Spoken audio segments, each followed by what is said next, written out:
এত সব, নফল হয় ফরজের মতো, আর ফরজ হয় 70টা ফরজের মতো। এত সব কেন হইল? আমরা না খেয়ে থাকি সেই জন্য নাকি? বলতে পারেন কেন হলো? একটি কারণ, শাহরু রমাদান আল্লাযী উনজিলা ফীহিল কুরআন। সুবহানাল্লাহ বলবেন না? এই রমজান মাস হচ্ছে সেই মাস যে মাসে আল্লাহ রাব্বুল আলামিন কোরআনে কারীমকে নাজিল করেছেন।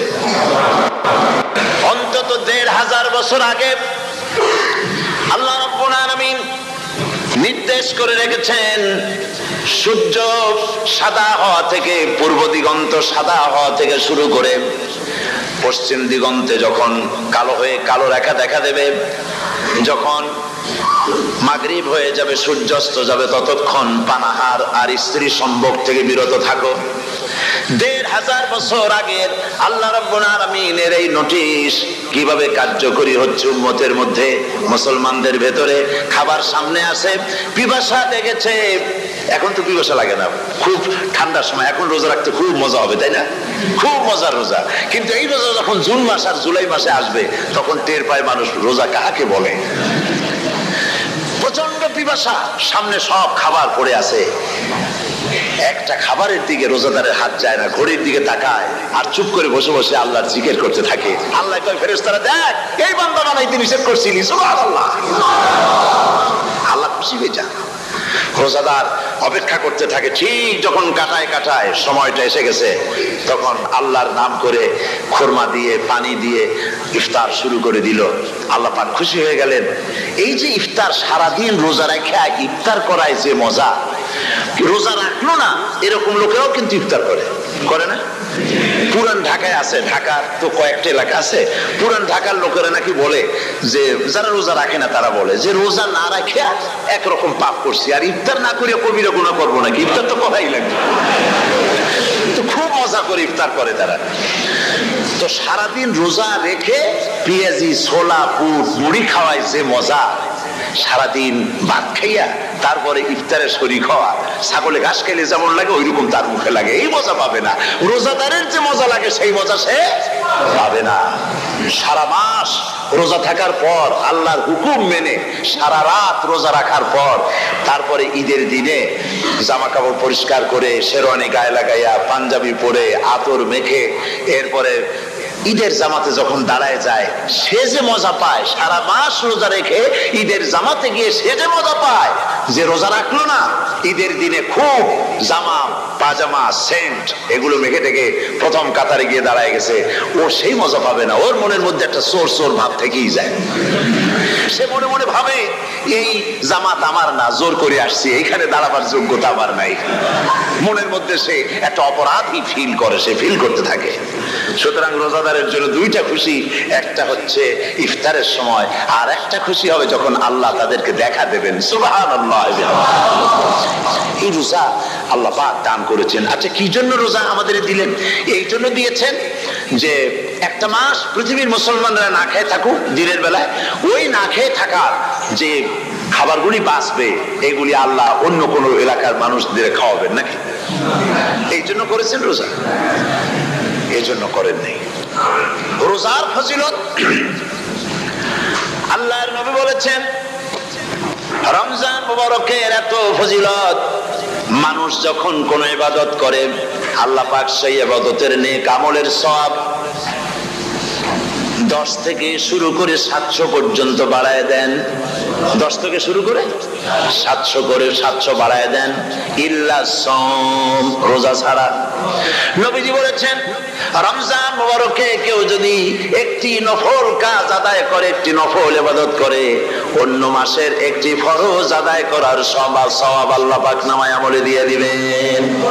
রমজান মুবারকে কেউ যদি একটি ফরজ আদায় করে, অন্য মাসের 70টি ফরজ আদায় করার মতো সওয়াব আমলনামায় আল্লাহ দিয়ে দিবেন। এই পৃথিবীর মানবতার কল্যাণের জন্য, এই পৃথিবীর মানুষের ভালাইয়ের জন্য, মঙ্গলের জন্য হাজার হাজার মাস ধরে এই পৃথিবীর মানুষের যে কল্যাণ হয় নাই, এই রমজান মুবারকে একটা রাত আছে, যেই রাতে আল্লাহ রাব্বুল আলামিন মানবতার সেই কল্যাণ করেছেন। সেই কল্যাণ কি দিয়ে করেছেন? শাহরুর রমাদান আল্লাযী উনজিলা ফীহিল কোরআন, কোরআন নাযিল করে পৃথিবীর মানুষকে সেই কল্যাণ আল্লাহ দিয়েছেন। সুবহানাল্লাহ। বন্ধুগণ, কোরআন, কোরআন কি নিয়ামত আমাদের কাছে। সেই নিয়ামতকে আমরা চিনলাম না, আমরা বুঝতে পারলাম না কত বড় নিয়ামত আল্লাহ আমাদের দান করেছেন। এই কোরআন যেন আপনি শুনতে পারেন, পড়তে পারেন, বুঝতে পারেন, সেই জন্য আল্লাহ রাব্বুল আলামিন শরিয়াত কি সুন্দর ব্যবস্থা করেছে। কোরআন শোনার জন্য রমজান মুবারকে তারাবিহের নামাজের ব্যবস্থা করা হয়েছে। সুবহানাল্লাহ, সুবহানাল্লাহ। যারা সব সময় পড়তে পারেন না, কোরআন তেলাওয়াত জানেন না, অথবা সারা বছর এক খতম কোরআন শরীফ পড়া হয় না, শরিয়াত কি সুন্দর বিধান করলো যে আপনি যেন 30 পারা কোরআন শরীফ শুনতে পারেন। এই ব্যবস্থা তারাবিহের নামাজের মধ্যে শরিয়াত করে দিয়েছে। আলহামদুলিল্লাহ, আলহামদুলিল্লাহ। করেছি হযরত ওমর রাদিয়াল্লাহু তাআলা আনহু রাতের বেলায় ঘুরতে ঘুরতে দেখেন এক বাড়িতে আলো জ্বলছে, শেষ রাত। এই রাত্রে বাড়িতে আলো জ্বলে কেন? ভাবলেন কোনো অসুখ বিসুখ হলো নাকি। তো উনি কাছে গেছেন, গিয়ে কান পেতে শুনতেছেন, কান পেতে শুনতেছেন। বাড়ির মালিক বুড়ি তার যুবতী মেয়েকে ডেকে বলছে, মা ওঠো, তাড়াতাড়ি ওঠো। কেন? কয় যে সকাল তো হয়ে গেল, দুধ দই এনেছি, আমি দুধ এনে রাখছি, এখন তুমি পরিমাণ মতো সবটা পাত্রে পানি দিয়ে ভরে দাও, তাহলে ওজন বেশি হবে আর আমরা ভালো লাভ করতে পারবো। মেয়ে বলছে, মা তুমি বলো কি, এটা আমার দ্বারা সম্ভব না। কেন সম্ভব নয়? হযরত ওমর এক ফরমান জারি করেছেন। তিনি বলেছেন দুধে তিনি পানিতে, দুধের মধ্যে পানি মিশাতে নিষেধ করেছেন। তাছাড়া রাসূল করিম সাল্লাল্লাহু আলাইহি ওয়াসাল্লাম খাদ্যদ্রব্যে ভেজাল দিতে নিষেধ করেছেন। কাজেই হযরত ওমরের এই নির্দেশকে আমি অমান্য করতে পারবো না। মা বলছে, দেখো ওমর এখন তো ঘুমাইতেছে, এত রাত্রে তিনি কি এখানে আসছেন নাকি আমাদের এই কারবার দেখতে? তুমি পানি মিশা উঠছে মতো। মেয়ে বলছে, মা হযরত ওমর ঘুমাতে পারেন, তার পুলিশেরা, তার গোয়েন্দা বিভাগের লোকেরা ঘুমাতে পারেন, হযরত ওমরের চোখকে ফাঁকি দেওয়া যাবে, হযরত ওমরের পুলিশকে ফাঁকি দেওয়া যেতে পারে, কিন্তু আল্লাহ রাব্বুল আলামিনের চোখকে ফাঁকি দেওয়া যাবে না। আমার পক্ষে সম্ভব নয়, আমি দুধে পানি মিশাতে পারবো না। হযরত ওমর রাদিয়াল্লাহু তাআলা চলে গেলেন, গিয়ে তার ছেলেকে ডেকে বললেন, ছেলে আমি তো এখন বুড়া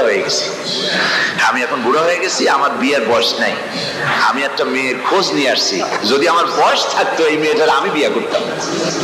সুবহানাল্লাহ, সুবহানাল্লাহ। এই মেয়েটা তুমি খোঁজ নাও, যদি বিয়ে না হয়ে থাকে তুমি প্রস্তাব দাও বিবাহের। কি সৌন্দর্য তিনি দেখলেন মেয়েটার মধ্যে, স্বাস্থ্য, রূপ, যৌবন, কি দেখলেন? তাকওয়া। জোরে বলেন না, কি দেখলেন? তাকওয়া।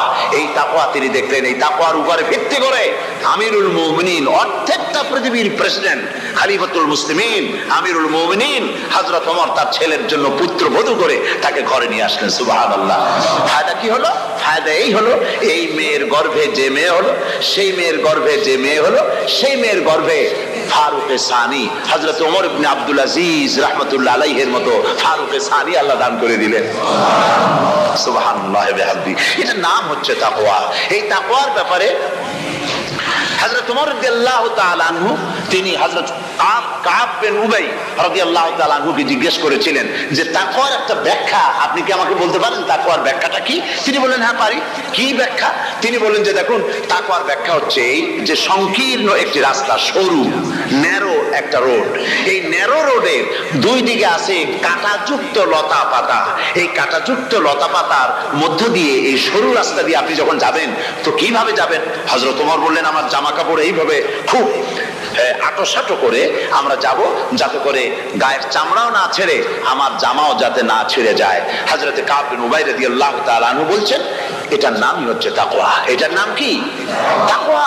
এটার নাম হচ্ছে তাকওয়া। দুনিয়ার অসংখ্য পাপের ভেতর থেকে আপনি চলে যাবেন, পাপ যেন আপনাকে স্পর্শ করতে না পারে। এটার নাম তাকওয়া। বাইন মাছ নিশ্চয়ই খেয়েছেন আপনারা, না লন্ডনে পাওয়া যায় না?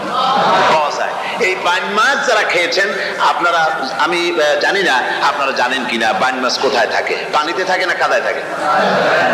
মাশাআল্লাহ, বাইন মাছ থাকে কাদার মধ্যে। কিন্তু এই বাইন মাছ যারা ধরেছে তাদের মুখে শুনেছি আমি যে বাইন মাছ থাকে কাদায়, ওকে যখন ধরে টেনে বের করায় কাদার মধ্যে থেকে এক ফোঁটা কাদা ওর গায়ে নাই। এই কলুষিত সমাজ, পাপে ভরপুর।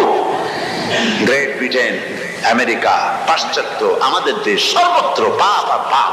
এই পাপের মধ্যে বাইনা শুধু খাইয়েন না, ওর কাছ থেকে শিক্ষাও গ্রহণ করেন। ও যেমন কাদার মধ্যে থাকে, কাদা ওর গায়ে লাগে না, আপনিও এই সমাজের মধ্যে আপনি আপনার কাজ চালিয়ে যান, পাপ যেন আপনাকে স্পর্শ না করে। আল্লাহ যেন পাপের থেকে আমাদের বাঁচান। আমরা বলি আমিন, সবাই বলেন আমিন। এটার নাম হচ্ছে তাকওয়া। আর তাকওয়া লম্বা জামায় তাকওয়া হয় না, লম্বা দাড়িতে তাকওয়া হয় না, পাগড়ি একটা বানলেই তাকওয়া হয় না। রাসূলুল্লাহ সাল্লাল্লাহু আলাইহি ওয়াসাল্লাম বলেছেন তাকওয়া হা হুনা, হা হুনা, হা হুনা, তিনবার বলেছেন, বুকের দিকে দেখায় বলেছেন তাকওয়া হা হুনা। তাকওয়া হচ্ছে এখানে। এর অর্থ এই নয় যে আমি দাড়িকে আমি ছোট করে দেখছি, জামাকে ছোট করে দেখছি, তা নয়। কিন্তু বলছি যে তাকওয়াটা হচ্ছে অন্তরের ভেতরে। এই অন্তরের ভেতর থেকেই এটার বহির প্রকাশ হতে হবে। আপনার কথায়, আপনার বলায়, আপনার ওঠায়, আপনার বসায়, আপনার চালচলনে, আপনার বিয়ে শাদীতে, আপনার ব্যবসা বাণিজ্যের সর্বত্র তাকওয়ার ছাপ প্রদর্শিত হতে হবে। তাহলেই আমার মধ্যে তাকওয়া এসেছে বলে প্রমাণ হবে। আর এটাই আল্লাহ পাক চান। রমজান মোবারকে তোমাদের মধ্যে তাকওয়া সৃষ্টি হোক। রোজা সম্পর্কে এই কথাগুলি আমি বলে নিলাম। প্রথম 10 দিন শুধু রহমত নাজিল হবে, দ্বিতীয় 10 দিনে আল্লাহ পাক শুধু মাফ করতে থাকবেন, আর তৃতীয় 10 দিনে আল্লাহ পাক জাহান্নাম থেকে মুক্ত করে দিবেন। সুবহানাল্লাহ। রমজানে মক্কা শরীফে, মদিনা শরীফে ছোট্ট একটা বাচ্চাও ঘুমায় না। অন্তত 5-7 বছর, 8-10 বছর বয়স হয়ে গেছে এরকম বাচ্চা সারা রাত্রে 1 সেকেন্ডের মধ্যে ঘুমায় না। সমস্ত লোক জাগে, ফজরের নামাজ পড়তে গিয়ে ঘুমায়, সব সমানে 2 হাতে নেকি কামাই করে। নেকি কামাইয়ের মৌসুমে বাহার। রমজান হচ্ছে নেকি কামাইয়ের বসন্তকাল। আপনারা যেন খবরদার মিস করবেন না, মিস করবেন না, খবরদার। এই মাসটা পুরোপুরি কাজে লাগাবার জন্য মায়েরা, আমার মায়েরা, বোনেরা, মেহেরবানি করে এই মাসটা কাজে লাগাবেন। গীবত গাইবেন না, রাগারাগি করবেন না, ঝগড়াঝাটি করবেন না, মিথ্যা কথা বলবেন না, তেলাওয়াত, জিকির, আজকার। আর পুরুষেরাও এই জিকির আজকারের মধ্যে, মানুষকে ভালো কাজের আদেশ করার মধ্যে যা আজকে আল্লাহ আমার দিয়ে বলাইলেন, এই কাজগুলি আমি এবং আপনারা সবাই যেন আমল করতে পারি। আল্লাহ তৌফিক দান করুন। আপনারা এই মোনাজাতের পরে যে যে এলাকায় গিয়ে জামাতে এশার নামাজটা আদায় করবেন, এখানে নামাজের কোনো ব্যবস্থা করা যায় নাই বলে আমরা দুঃখ প্রকাশ করছি। পাশে যেখানে মসজিদ পান, জামাতে এশার নামাজটা খবরদার আদায় করে নেবেন, নামাজ ছেড়ে দেবেন না। 5 ওয়াক্ত নামাজ শরীফভাবে আদায় করবেন। আর মদের ব্যবসা যাদের আছে, মদের ব্যবসা ছেড়ে দেবেন। আর মদের চাকরি যারা করেন, সেখান থেকে চাকরি উঠাইয়া কোনো ভালো জায়গায় চাকরি করার জন্য চেষ্টা করবেন। জেনা, ব্যভিচার, নাচ, গান ইত্যাদি, তাস, পাশা, জুয়া, অন্যায় কাজে যাব না। আল্লাহ যেন কবুল করেন। বলেন আমিন, বলেন সবাই আমিন। এটাই কাজ।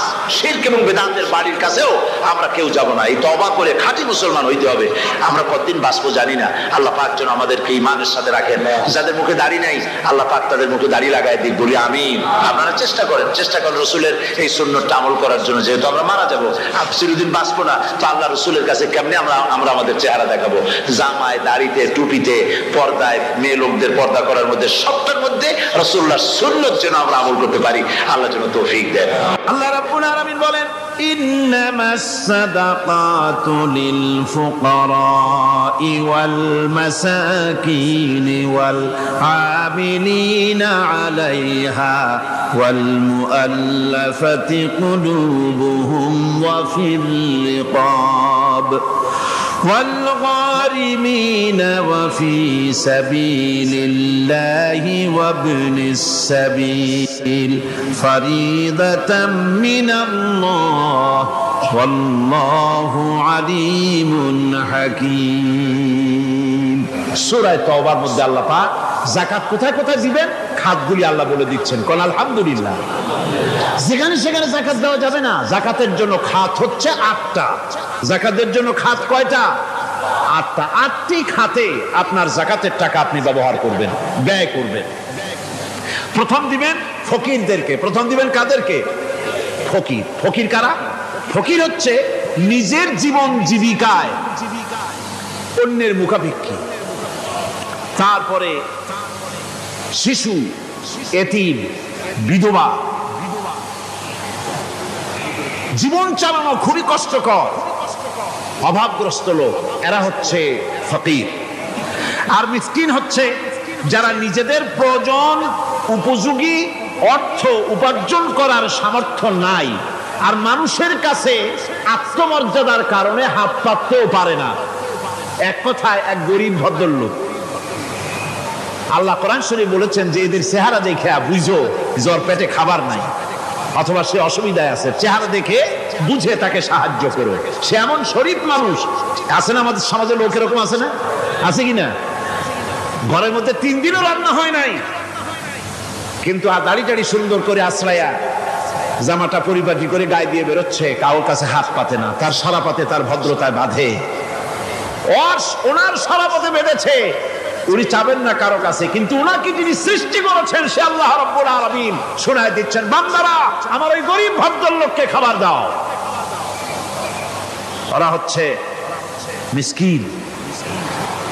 এরপরে আমিলিন, 3 নম্বরে আমিলিন, অর্থাৎ যারা যাকাত সরকারি ভাবে যাকাত যারা আদায় করে, সেই আদায়কারীদেরকে এই যাকাতের টাকা দিয়ে তাদের সম্মানী দিতে বলা হয়েছে। ইসলামী গভর্নমেন্ট আসলে যাকাত তো আর আপনার খুশি মতো থাকবে না, যাকাত দিতে আপনি বাধ্য হবেন। যাকাত দিতে আপনি বাধ্য হবেন। যাকাত আদায় করবে গভর্নমেন্ট। কে আদায় করবে? গভর্নমেন্ট আদায় করবে, আর গভর্নমেন্ট ডিস্ট্রিবিউট করবে। ওয়াল মুআল্লাফাতিল কুলুব, মনতুষ্টির জন্য, যাদের মন জয় করতে হবে এই ধরনের লোকদেরকে। ওয়ার রিকাব, আর গলদেশের মুক্তিদানের জন্য। ওয়াল গারিমিন, আর ঋণগ্রস্ত ব্যক্তি, তাও আবার এমন পর্যায়ের যে ঋণ পরিশোধ করতে গেলে যদি তার এমন অবস্থা হয় যে তার কাছে যাকাত দেওয়ার মতো টাকা থাকে না, এরকমের অবস্থা যদি হয় তাহলে যাকাতের টাকা দিয়ে তার ঋণ পরিশোধ করে দেওয়া যেতে পারে। ফি সাবিলিল্লাহ। এরপরে হচ্ছে জিহাদের রাস্তা। জিহাদের রাস্তা মানে জিহাদ যখন শুরু হবে সেই জিহাদের ময়দানে আপনি বন্দুক রাইফেল কিনে দেওয়ার সাহায্য করবেন সেটা নয়, কিন্তু শুধু এটা কি বোঝানো হয় নাই, ফি সাবিলিল্লাহ বলতে বোঝানো হয়েছে আল্লাহর রাস্তায় সংগ্রামরত সব ব্যাপারে আপনি সাহায্য করবেন, ইসলামী আন্দোলনের জন্য করবেন। যারা ইসলামের জন্য বইপত্র লেখে তাদের জন্য করবেন, যদি পয়সায় কুলাতে না পারে সেখানে সাহায্য করবেন। ইসলামী আন্দোলনকে বিজয় করার জন্য সাহায্য করবেন। এক কথায় আল্লাহর রাস্তা বলতে যা বুঝায় এগুলিকে দিবেন। ইবনে সাবিল, এরপরে পথিক মুসাফির। পথিক মুসাফির সে যদি বাড়িতে ধনী থাকে, ঢাকায় ধনী, কিন্তু চট্টগ্রামে এসে সর্বহারা হয়ে গেছে, টাকা পয়সা সব লুটপাট হয়ে গেছে, এখন বাড়ি ফেরার উপায় নাই, যাকাতের টাকা দিয়ে তাকে সাহায্য করা যেতে পারে। এই 8টি খাতে এভাবে যাকাত দেওয়ার জন্য আল্লাহ খাত সৃষ্টি করেছেন। কয়টা খাত হলো? 8টা খাত। কোরআনে কারীমের 3টি আয়াতে যাকাতের কথা এভাবে বলা হয়েছে, ইয়া আইয়ুহাল্লাযীনা আমানু আনফিকু মিন তাইয়্যিবাতি মা কাসাবতুম ওয়া মিম্মা আখরাজনা লাকুম মিনাল আরদ। হে ইমানদার লোকেরা, তোমরা যে সব পবিত্র অর্থ সম্পদ উপার্জন করো সেগুলি, এবং আমি জমিন থেকে তোমাদের যে ফসল দান করি, ফসল উৎপাদন করে দেই, তার থেকে তোমরা আল্লাহর পথে খরচ করো। এগুলো 1 নম্বর আয়াত।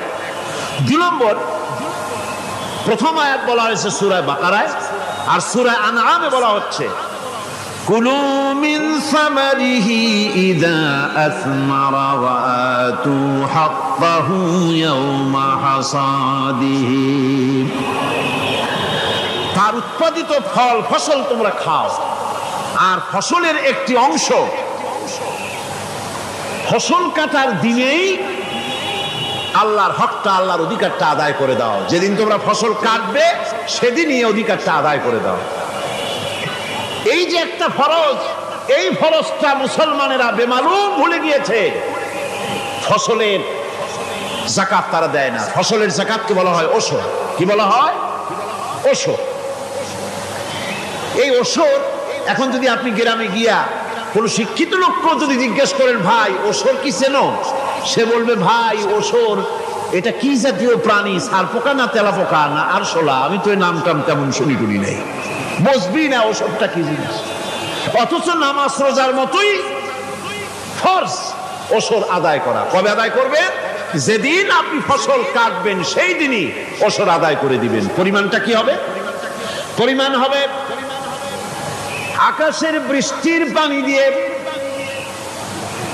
আকাশের বৃষ্টির পানি দিয়া যদি ফসল হয় তাহলে দিবেন 10 ভাগের 1 ভাগ। 10 মণ যদি ধান হয়, গম হয়, ডাল হয়, 1 মণ আল্লাহর অধিকার আদায় করে দিবেন। অধিকারটা কার? আল্লাহ কি করবে দিয়ে? আল্লাহর অধিকার মানে গরিবের অধিকার, গরিবের হক। এই অধিকারটা আদায় করে দাও। 10 মণ হলে কয় মণ? কি হলে? যদি আকাশের বৃষ্টির বাণীতে হয়, আর যদি আপনার সেচের মাধ্যমে হয়, সেচ পরিকল্পনার মাধ্যমে পয়সা খরচ করে পেট্রোল ডিজেল লাগায়া ইঞ্জিন চালাইয়া পানি উঠাইয়া কষ্ট করে ফসল ফলাইছেন, তাহলে আল্লাহ পাক বলছেন 10 মণে 1 মণ দেওয়া লাগবে না, তোমার খরচ হইছে বেশি। বান্দারে, তোমার উপরে আল্লাহ পাক জুলুম করবেন না, এবার 20 মণ হলে তার থেকে 1 মণ দিও। সুবহানাল্লাহ। ওয়ামাল্লাহু বিযাল্লামিল লিল আবিদ। আল্লাহ রাব্বুল আলামিন তার বান্দার উপরে জুলুম করেন না। সুবহানাল্লাহ। এইভাবে করে ওসরের যাকাতটা তোমরা ঠিকমতো আদায় করে দিও। ওসরটা দিও, ফসলের ওসর দিও, আর টাকার যাকাত দিয়ে দিও। যারা এটা দিবে না তাদের সম্পর্কে আল্লাহ পাক সূরা তওবার ভিতরে বলেছেন, ওয়াল্লাযীনা ইয়াকনিজুনা আয-যাহাবা ওয়াল ফিদ্দাতা ওয়া লা ইউনফিকুনাহা ফী সাবিলিল্লাহি ফাবাশশিরহুম বিআযাবিন আলীম। যারা নাকি স্বর্ণ এবং রৌপ্যকে সঞ্চয় করে, জমা করে, ওয়ালা ইউনফিকুনাহা ফি সাবিলিল্লাহ, আর আল্লাহর রাস্তায় তা খরচ করে না, ফাবাশশিরহুম বিআযাবিন আলীম, তাদেরকে কঠিন পীড়াদায়ক শাস্তির সুসংবাদ দাও। পীড়াদায়ক শাস্তির কি দাও? শাস্তির কি সুসংবাদ হয় নাকি? হয়তো উচিত ছিল শাস্তির দুঃসংবাদ শোনাও, না, আল্লাহ বলছেন সুসংবাদ শোনাও। এটার দৃষ্টান্তটা আমার ভাষায় আমি মানুষকে এভাবে বুঝাই। ছেলে খুব দুষ্ট, দুষ্টামির ঠেলায় অস্থির, তার মা মোটেই সামলাতে পারছে না। তখন মা বলে, বেটা আমার কথা তো শুনলি না, তোর বাবা আসুক, তারপরে আমি তারে নালিশ করব। এমন পিট্টি দেবে, মজা টের পাবি। তখন পিট্টি দিলে কি মজা লাগে নাকি? তার মানে শাস্তির তীব্রতা বুঝাবার জন্য বলা হচ্ছে, মজাটা টের পাবা। আল্লাহ রাব্বুল আলামিন বলছেন, কঠিন পীড়াদায়ক শাস্তির সুসংবাদ ওদের দাও। সোনা রূপা যারা জমা করে রাখে, যাকাত দেয় না, আল্লাহর রাস্তায় খরচ করে না। সোনা এখন পুরুষেরও ব্যবহার করা আরম্ভ করছে। অবশ্য চিটাগংয়ে এমন কাম শুরু হয়নি। ছাত্র, শিক্ষক, অফিসার গলায় একটা সোনার চেন, শীতের দিনেও সামনের বোতাম খুলে রাখে যাতে চেনটা সকলে দেখে। মিয়া সাহেব, এটা সোনার চেন না, জাহান্নামের আগুনের শিকল পড়েছ। পুরুষের জন্য এক রত্তি সোনাও হারাম। তোমার শরীরের সৌন্দর্য বাড়াবার জন্য স্বর্ণ ব্যবহার করতে পারবে না। স্বর্ণ রৌপ্য জমা করলো আর আল্লাহর রাস্তায় খরচ করলো না। রব্বুল আলামিন বলেন, ইয়াউমা ইউহমা আলাইহা ফি নারি জাহান্নাম ফাতুকওয়া বিহা জিবাহুহুম ওয়া জুনুবুহুম ওয়া যুহুরুহুম। একদিন আসবে এমন, যেদিন এই সঞ্চিত ধনরাশি, সোনা দানাগুলি জাহান্নামের আগুন দিয়ে জ্বালানো হবে। আর জাহান্নামের আগুন দিয়ে জ্বালায়া এইগুলি দিয়ে তার পিঠের উপরে আর পাঁজরে সিল মারা হবে জাহান্নামের আগুন দিয়া। বলা হবে, হাদা মা কানাজতুম লিআনফুসিকুম ফাযুকু মা কুনতুম তাকনিজুন। মজা চাখো, স্বাদ গ্রহণ করো। এ হলো তোমার সেই সঞ্চিত সম্পদ, সঞ্চিত ধনরাশি যা তুমি জমা করেছো আর আল্লাহর রাস্তায় খরচ করনি। এখন এর শাস্তি গ্রহণ করো। সুতরাং সঞ্চয় করা, মাল জমা করা এক শ্রেণীর লোক আছে। আল্লাহ পাক বলছেন, আল্লাযী জামা মালান ওয়া আদ্দাদা। মাল জমা করে আর মোছে তেল মাখে। টেলিফোন করে, হ্যালো সোনালী ব্যাংকের ম্যানেজার সাহেব নাকি? বলে হ্যাঁ, দেখুন তো আমার ব্যালেন্সটা কত। উনি বললেন, বল্টু সাহেব আপনার ব্যালেন্স হচ্ছে 50,77,372 টাকা 79 পয়সা। তখন মোজ ঘষে, আতর লাগায়, তেল মাখে, আর মনে মনে আনন্দ হয়, আরো কিছু জমা করতে পারলেই তো কঠিন কোটায় পৌঁছে যাব। আল্লাযী জামা মালান ওয়া আদ্দাদা, মাল জমা করে আর গুনতে থাকে, আল্লাহর রাস্তায় খরচ করে না। আল্লাহ রাব্বুল আলামিন বলছেন, খুয মিন আমওয়ালিহিম সাদাকাতান তুতাহহিরুহুম ওয়া তুযাক্কিহিম বিহা, তাদের অর্থ সম্পদ থেকে যাকাত উসুল করে তাদেরকে পবিত্র করে দাও। যাকাত আদায় করার মানেই হলো তার সম্পদগুলি পাক হয়ে গেল। কারণ আলহামদুলিল্লাহ, সম্পদ পাক হয়ে গেল, পবিত্র হয়ে গেল। আর যেই সম্পদের যাকাত দেওয়া হয় না, আল্লাহর রাস্তায় খরচ করা হয় না, তা সম্পূর্ণরূপে অপবিত্র, নাপাক। কি পরিমাণ সম্পদের নিসাবটা কেমন হবে? নিসাব হবে 52.5 তোলা রৌপ্য যদি আপনার কাছে থাকে, আপনি বাজার দর হিসাবে যাকাত দিবেন। স্বর্ণ 7.5 তোলা পর্যন্ত যদি হয়ে যায়, তাহলে অবশ্যই বাজার দর হিসাবে প্রতি বছর তার যাকাত দিবেন। ছাগল যদি 40টা থাকে, যাকাত দিবেন। গরু যদি 30টা থাকে, তাহলে যাকাত দিবেন। যাকাতের মাসলাটা খুবই কঠিন, যেখানে সেখানে গিয়ে জিজ্ঞেস করে এর জবাব পাওয়া সুকঠিন হয়ে যাবে। এই জন্য মাল পবিত্র করার জন্য, জাহান্নামের কঠিন শাস্তি থেকে বাঁচার জন্য আমি আপনাদেরকে উপদেশ দেব, সাজেশন করব, পরামর্শ দেব একটা বই পড়ার জন্য। বইটা লেখক হচ্ছেন আল্লামা ইউসুফ আল কারজাবী। বর্তমান আসরে, এই বর্তমান বিশ্বের একজন সাহসী মুফাক্কির ইসলাম, কাতার ইউনিভার্সিটির শরিয়া ফ্যাকাল্টির ডিন। তার লেখা ফিকহুজ যাকাত, এই আরবি, বিশাল এই আরবি গ্রন্থের অনুবাদ করেছেন অনুবাদ রাজ্যের রাজা। এদেশে ইসলামী আন্দোলনের, এই ভূখণ্ডের পুরোধা ইসলামী আন্দোলনের বর্তমান সব নেতাদের উস্তাদ আল্লামা হযরত মাওলানা আব্দুর রহিম সাহেব রাহিমাহুল্লাহ, আল্লাহ তাকে জান্নাতুল ফেরদাউসের মেহমান বানায় নিক, জোরে কোন আমিন। তিনি এটার অনুবাদ করেছেন, ইসলামে যাকাতের বিধান। ইসলামে, নামটা মনে রাখেন, ইসলামে যাকাতের বিধান। ইসলামী ফাউন্ডেশন বইটা বের করেছে, এত বড় 2টি খণ্ড। এই বইটি আপনারা সংগ্রহ করবেন, ইসলামের যাকাত বিধান। বইটি আপনারা সংগ্রহ করবেন মনে করে। আল্লাহর রাহে যে আপনি খরচ করবেন, সেই খরচ করার জন্য আল্লাহ রাব্বুল আলামিন কয়েকটা মূলনীতি দিয়েছেন। কিভাবে, কি মন মানসিকতা নিয়ে খরচ করবেন। খরচ করলেই কিন্তু সওয়াব হবে না। আতর মাখবেন, যদি চিন্তা করেন যে আতর মাখলাম, মাহফিলে যাব, মসজিদে যাব, লোকেরা টের পাবে যে বেটা আতর একখান মাখছে, খামো খাই আপনার আমও গেল, সালাও গেল, কোনো সওয়াব হইল না। আর যদি আতর মাখেন এই নিয়ত করে, আতর মেখেছি, রাসূল পাক সাল্লাল্লাহু আলাইহি ওয়াসাল্লামের একটা সুন্নাত আমল করলাম, আল্লাহ রাব্বুল আলামিন অসংখ্য নেকি আমল নামায় লিখে দিবেন। নিয়তের উপরে দারমাদার করছে সবকিছু। এখন আপনি যে খরচ করবেন, সেই খরচটা কিভাবে করবেন, কি মন মানসিকতায় করলে পরে আল্লাহ খুশি হবেন, সেই কথাটি আল্লাহ পাক কোরআনে কারীমের মধ্যে বলছেন। আমি আপনাদের সামনে সেগুলি বলছি। দানটা হতে হবে কেবলমাত্র আল্লাহরে খুশি করার জন্য। মনে রাখেন, এটা হলো এক নম্বর। কি দানটা হতে হবে কারে খুশি, জোরে কর।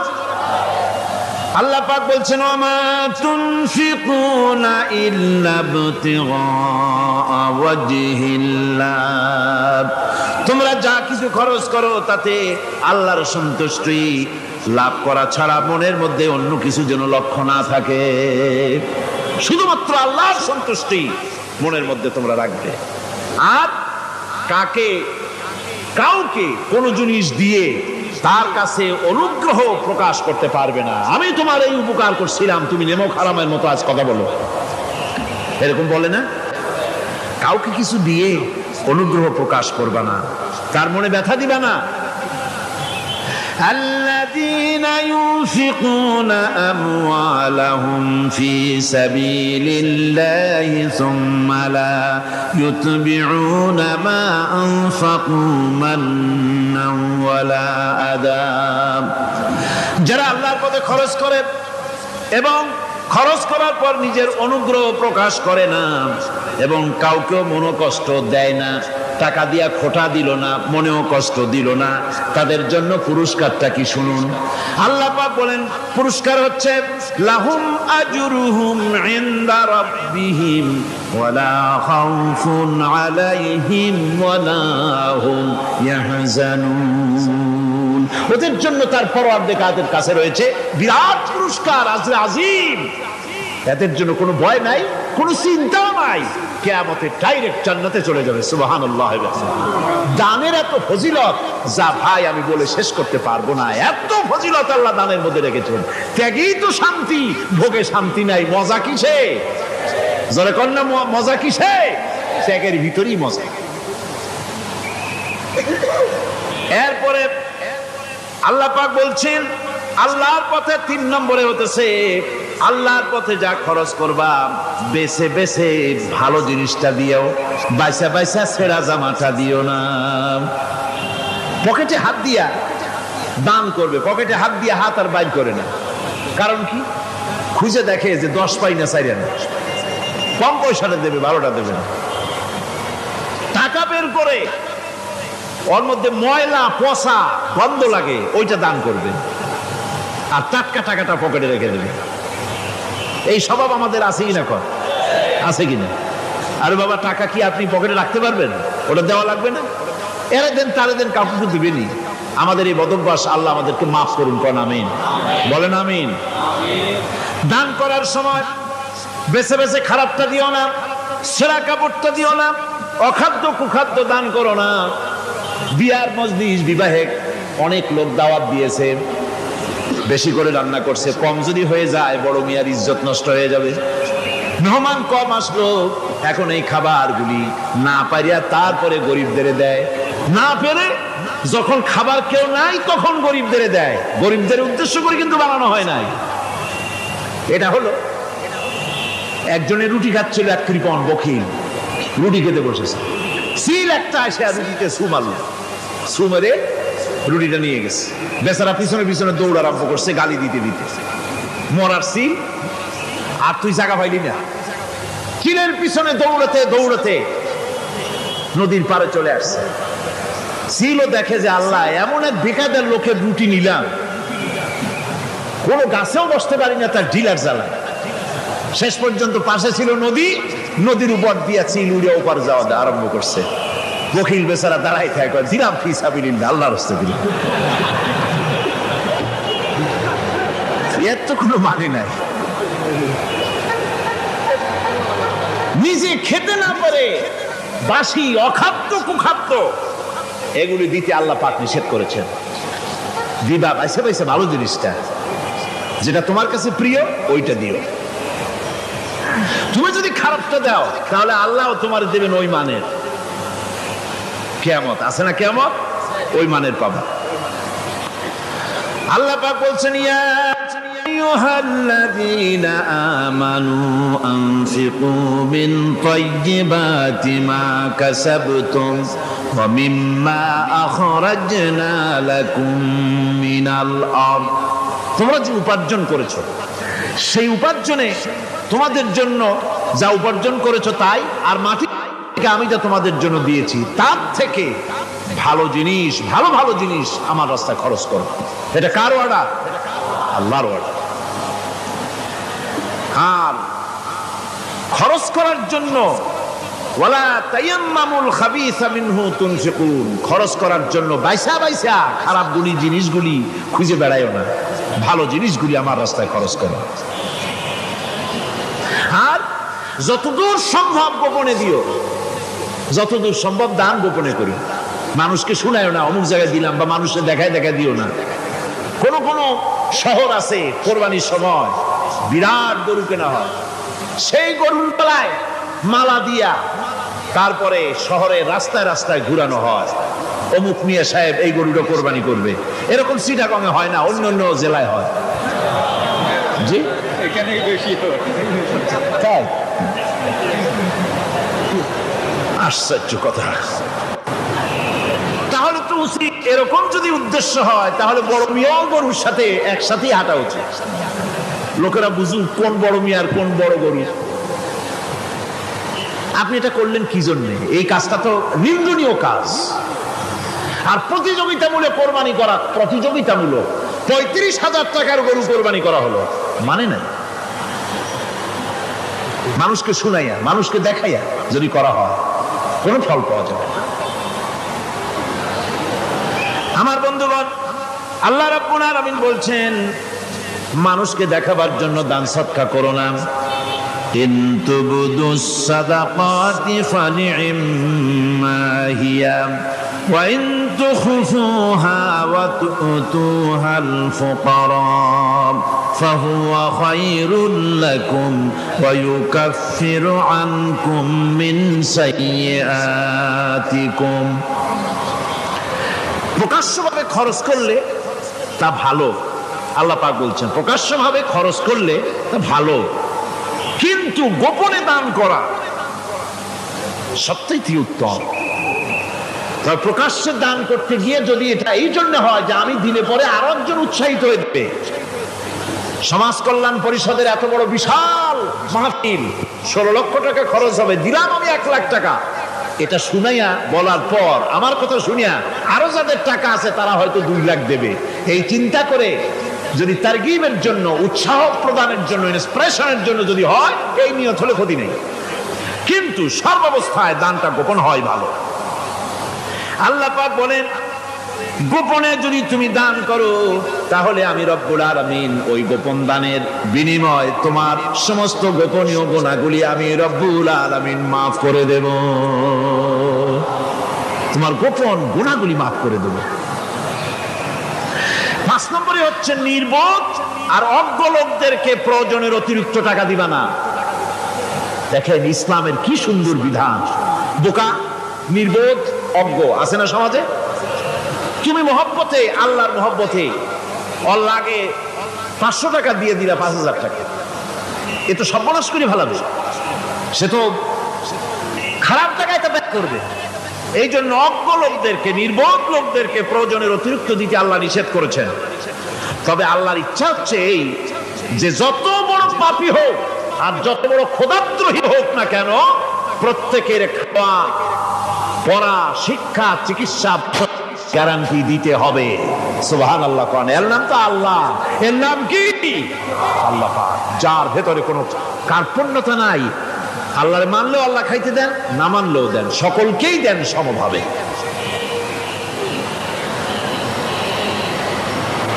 6 নম্বরে হচ্ছে কারো প্রয়োজন পূরণের জন্য যদি ধার দেওয়া হয়, যদি কাউকে ধার দেন, ধার করার জন্য বারবার তাকে টাকা দেওয়া যাবে না। একথা শুনিয়া যারা ঋণগ্রস্ত আছেন তারা আবার এই সুবিধাটা নিয়েন না। সামর্থ্য থাকতে যদি যার কাছ থেকে ধার এনেছেন তাকে যদি কষ্ট দেন, অবশ্যই আল্লাহর কাছে আসামি হতে হবে কিয়ামতের দিন, কোনো সন্দেহ নাই। আর যে ব্যক্তি ধার দিয়েছেন তিনি যদি বুঝতে পারেন যে এই লোকটি আসলেই নিয়ত ভালো কিন্তু দিতে পারতেছে না, তাহলে এমন লোককে বারবার তাগাদা দিতে আল্লাহ নিষেধ করেছে। তাকে শরম দিও না, তাকে সময় দাও। وَإِنْ كَانَ ذُو عُسْرَةٍ فَنَذِرَةٌ إِلَى مَيْسَرَةٍ وَأَنْ تَصَدَّقُوا خَيْرٌ لَكُمْ إِنْ كُنْتُمْ تَعْلَمُونَ। ঋণগ্রস্ত ব্যক্তির আর্থিক অবস্থা খারাপ হলে সচ্ছল হওয়া পর্যন্ত তাকে সময় দাও, আর তাকে যদি ক্ষমা করে দিতে পারো সেটা তো অনেক ভালো কথা। আল্লাহ তোমার প্রতি রহম করবেন। যদি ক্ষমার তাকে যদি সে দিতেই পারবে না এমন অবস্থা যদি হয়, তাহলে তাকে তুমি ক্ষমা করে দিও। কিছু সংখ্যক লোক আছে যারা ধার নিয়ে আসলেই ফাঁকি দিতে চায়, আছেন এমন সমাজে? না নাই? কিছু লোক আছে ধার নেয়, ভাই দেব 1 মাসের মধ্যে, কোনো সন্দেহ নাই। 6 মাস যায় তারপরেও দেয় না, অন্য কাজ করে মিটাই, অন্য কাজ মিটায়, কিন্তু এর টাকা পরিশোধ করে না। এরকম লোকও আছে, তারা আল্লাহর কাছে দায়ী হবে। একবার পত্রিকা দেখেছিলাম, কার বাড়িতে কার্টুন দিয়েছে, বাড়িতে বিরাট সাইনবোর্ড লাগাইছে, কুকুর হইতে সাবধান। তার বন্ধু বলছে, ভাই তুমি কুকুর কিনলে কবে? কয় যে না, কুকুর কিনি নাই, সাইনবোর্ড লাগাইছি পাওনাদারদেরকে ঠেকাবার জন্য, যাতে সহজে বাড়ির মধ্যে না ঢোকে। এই চালাকিটা আর কেউ বুঝুক আর না বুঝুক, আল্লাহ পাক তো খুব ভালো করেই বোঝেন। 7 নম্বরের কথা হলো দান করার ব্যাপারে, যে আপনি দান করতে করতে যা আছে সব ফতুর করে ফেলাবেন, এটা কিন্তু ইসলাম চায় না। আপনার সন্তান সন্ততিকে বঞ্চিত করে, স্ত্রী পুত্রকে বঞ্চিত করে সমানে দান করবেন, ঘরে না খায়া থাকবেন, এই অবস্থা যেন না হয়। খরচ করবেন কি? আল্লাহ পাক বলছেন, وَيَسْأَلُونَكَ مَاذَا يُنْفِقُونَ قُلِ الْعَفْوَ। নবী আপনাকে প্রশ্ন করা হয় কি খরচ করব? আপনি বলুন প্রয়োজনের অতিরিক্ত জিনিস যেটা আছে সেটাই আল্লাহর জন্য খরচ করে দাও। তোমার প্রয়োজন যখন মিটে গেছে, ব্যাংকের মধ্যে অসংখ্য টাকা জমা রাখা খালি গুনতেছে বসে বসে, তা না করে অভাবগ্রস্ত মানুষদের প্রয়োজন মিটাও। খরচ করার ভিতরে আর খরচ না করার ভিতরে ভারসাম্য রক্ষা করতে হবে। ولا تجعل يدك مغلولة إلى عنقك ولا تبسطها كل البسط فتقعد ملوما محسورا। তোমাদের দানের হাত গুটায় একেবারে গলার সাথে বেঁধে রেখো না, আবার এমন বেশি ছেড়েও দিও না, কারণ এর ফলে তোমাকে অনুতপ্ত হওয়া লাগতে পারে, কার্পণ্যতাও না হয়, আর দ্বিতীয় জমের মতো দিয়ে সব ফতুরু না হয়ে যাও। দুটোর মধ্যে ব্যালেন্স হতে হবে। আর 8 নম্বরে কথা হচ্ছে এই যে এই দানের উপযুক্ত কারা। আপনি তো যাকাত দিবেন কাদের, সে কথা আল্লাহ বলে দিয়েছেন, আগে বলা হয়েছে না? কয়টা খাতে দিবেন? মাশাআল্লাহ, মনে আছে আপনাদের। আর এমনি সাধারণ দান সদকা কাদেরকে দিবেন, উপযুক্ত পাত্র কারা, তার একটা লিস্ট আল্লাহ দিচ্ছেন। وَبِالْوَالِدَيْنِ إِحْسَانًا وَبِذِي الْقُرْبَى وَالْيَتَامَى وَالْمَسَاكِينِ وَالْجَارِ ذِي الْقُرْبَى। নিজের পিতামাতা, নিকট আত্মীয়, ইয়াতীম, মিসকিন এবং আত্মীয় প্রতিবেশী, তাদেরকে দিবে। আমি কিন্তু এখন যাকাতের কথা বলছি না, মা বাপকে যাকাত দেওয়া যাবে না। এটা হচ্ছে দান, সহযোগিতা করা, ইহসান করা। এই ইহসান মা বাপকে, প্রতিবেশী আত্মীয় যারা, মিসকিন যারা, এতিম যারা, অনাত্মীয় প্রতিবেশী যারা, চলার সাথী, প্রবাসী এবং নিজের চাকর চাকরানি যা কিছু আছে, এই সকলকেই এই সাহায্য করতে হবে, এ কথা আল্লাহ বলে দিয়েছেন। এবং আমরা যে আয়াত আলোচনা করতেছি সে আয়াতের ভিতরেও এই ফিরিস্তি আল্লাহ পাক বলে দিয়েছেন। আল্লাহর রাস্তায় যারা দান করবে তাদের সম্পর্কে আল্লাহ বলছেন এখন, মাথালুল লাযীনা ইউনফিকুনা আমওয়ালাহুম ফী সাবিলিল্লাহি কামাসালি হাব্বা। আল্লাহর রাস্তায় খরচ করা এর দৃষ্টান্ত হলো একটা দানার মতো, যেই দানাটা থেকে 7টা ডাল বেরিয়ে গেল। ফি কুল্লি সুমবালাতিন মিআতু হাব্বা, একটা দানা থেকে 7টা ডাল বেরোলো, এক একটা ডালে 100 করে দানা হলো, সব মিলাইয়া 700 দানা হয়ে গেল।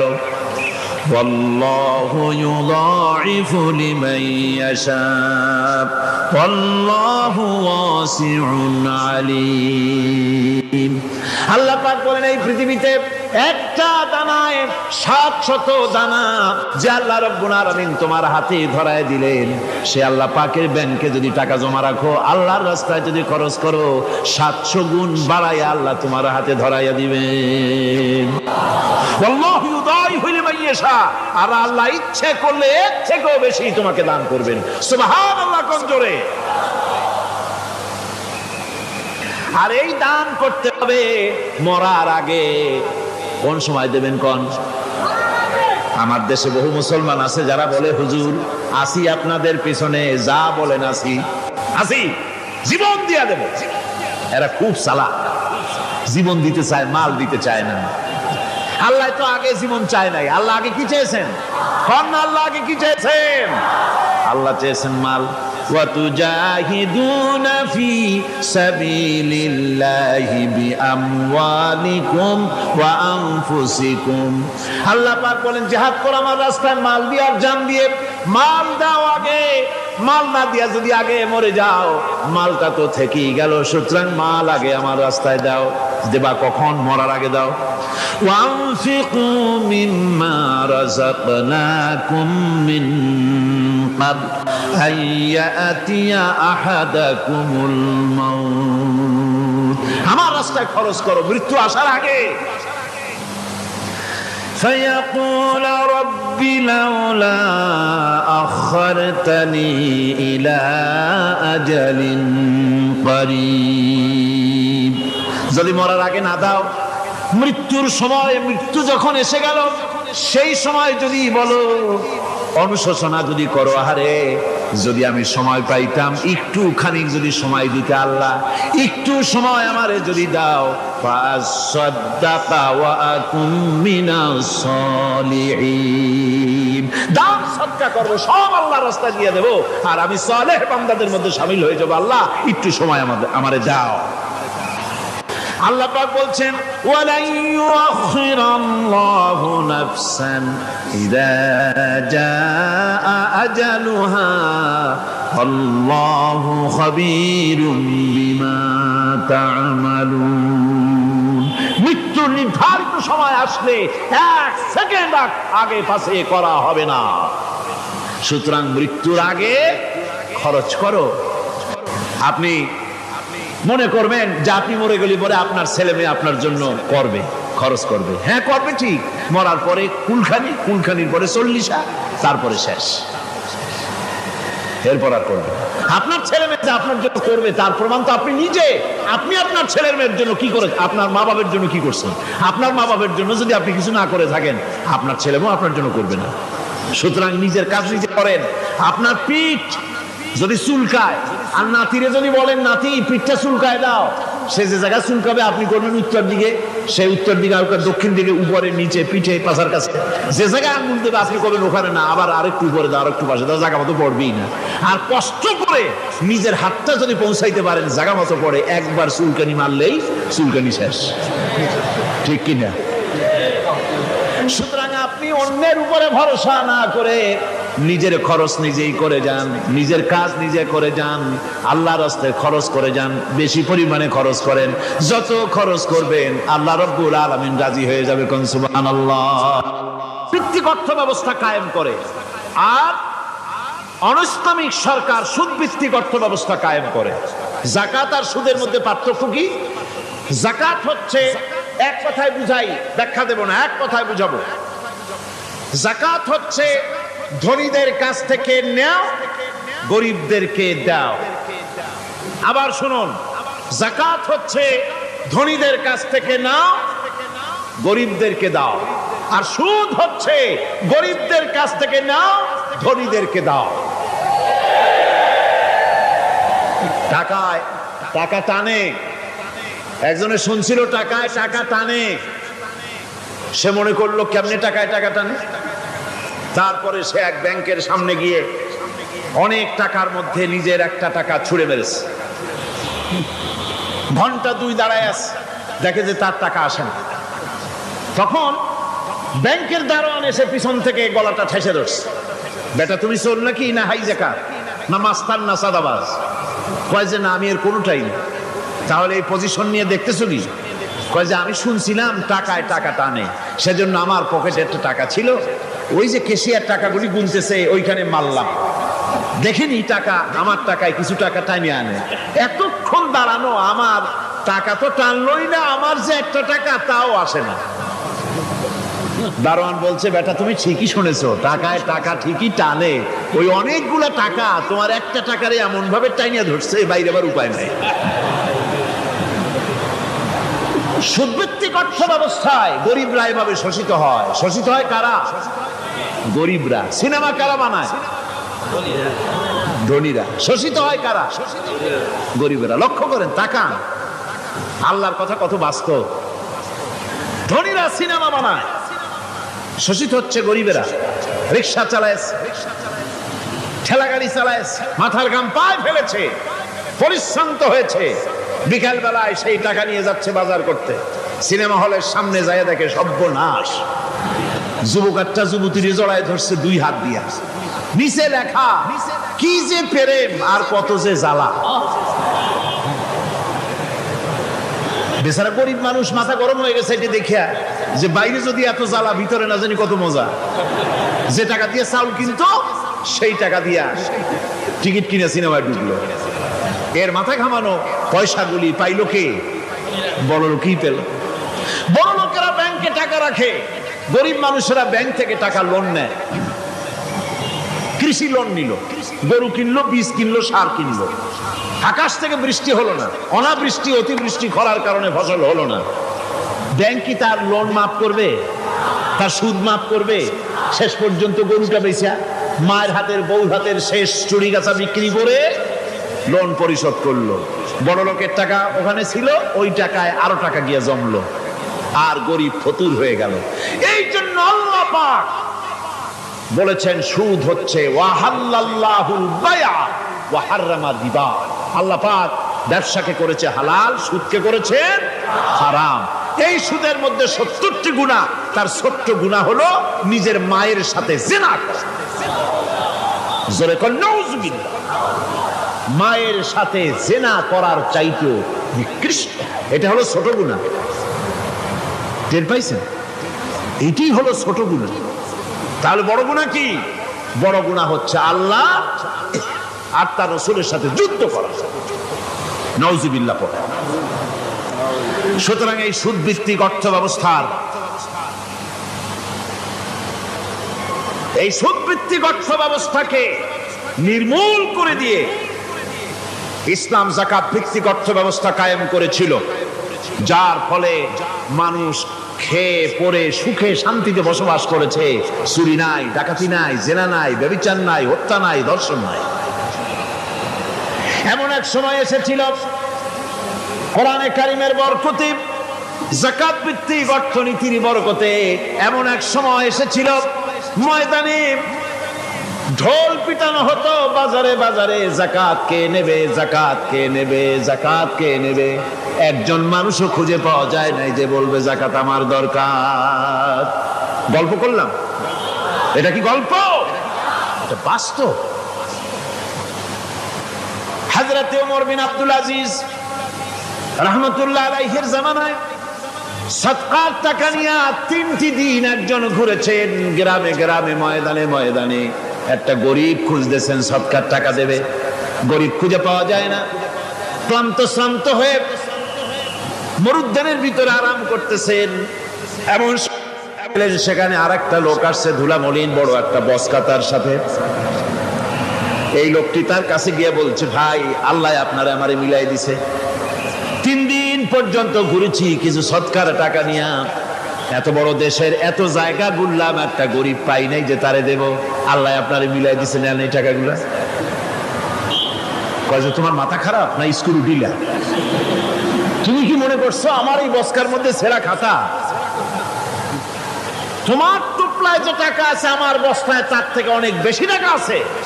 তুমি ঘুরতেছো 3 দিন, আমি ঘুরতেছি সপ্তাহ কাল, একটা ভিক্ষুক পাই নাই। এটা কিসের বরকতে? ইসলামী অর্থনীতির বরকতে। যখন কিসের বরকতে?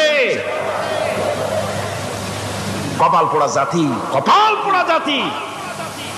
সেই বরকতপূর্ণ সমাজ ব্যবস্থার দিকে না গিয়ে কোন নেতা কোন নেত্রী কি কইল সেদিকে দৌড়ায়, সেদিকেই দৌড়ায় পাগলের মতো। হেমিলেনের বংশীবাদক বাঁশি বাজায় চললো, আর ইঁদুর বাদর সব পিছনে ছুটলো। এর কোনো মানে হয় না। যাকাত হচ্ছে পবিত্র করে দেওয়া। নামাজের পর ইসলামের সবচাইতে গুরুত্বপূর্ণ ব্যাপার হলো নামাজ, নামাজের পরেই গুরুত্বপূর্ণ ব্যাপার হচ্ছে যাকাত। আর ইবাদতের বেলায় সাধারণত নামাজের পরে আমরা রোজা বলি, নামাজ রোজা, কিন্তু আসল কথা হচ্ছে নামাজের পরেই যাকাত। কোরআনে কারিমে এভাবেই বলা হয়েছে। নামাজ এবং যাকাত এই দুটি জিনিস হচ্ছে ইসলামের প্রধান স্তম্ভ। ইসলামী রাষ্ট্র যদি হয়, যদি দেশটা ইসলামী রাষ্ট্র হয়ে যায়, তাহলে মুমিনরা যদি ক্ষমতায় আসে তাহলে কি কাজ করবে? আল্লাহ রাব্বুল আলামিন কোরআনে কারীমের মধ্যে বলেছেন, আল্লাযীনা ইম্মাক্কান্নাহুম ফিল আরদি আকামুস সালাত ওয়া আতাউজ যাকাত। আমার মুমিন বান্দারা যদি ক্ষমতায় আসে, মুমিনরা যদি ক্ষমতা পায়, তাহলে চারখানা কাজ করবে। কয়খান কাজ? জোরে চিল্লায় কোন কয়খান? প্রথম কাজ, ক্ষমতায় এসেই নামাজ প্রতিষ্ঠা করবে। প্রথম কাজ কি? নামাজ প্রতিষ্ঠা করবে। সে নামাজের কথা বলবো কালকে। 2 নম্বরের কাজ হলো যাকাত আদায় করবে। 2 নম্বরের কাজ কি? যাকাত আদায় করবে। যাকাত বোর্ড গঠন করবে না, যাকাত আদায় করবে। যে সরকার নামাজ প্রতিষ্ঠা করে না, সে সরকারের যাকাত বোর্ড করে যাকাত আদায় করার অধিকার থাকার কথা নয়। সুবিধাবাদ জিন্দাবাদ দিলে তো চলবে না। যাকাতের টাকা নিয়ে করেন কল্যাণমূলক কাজ, কিন্তু আল্লাহর হুকুম তো সেরকম না। আল্লাহর প্রথম হুকুম হলো নামাজ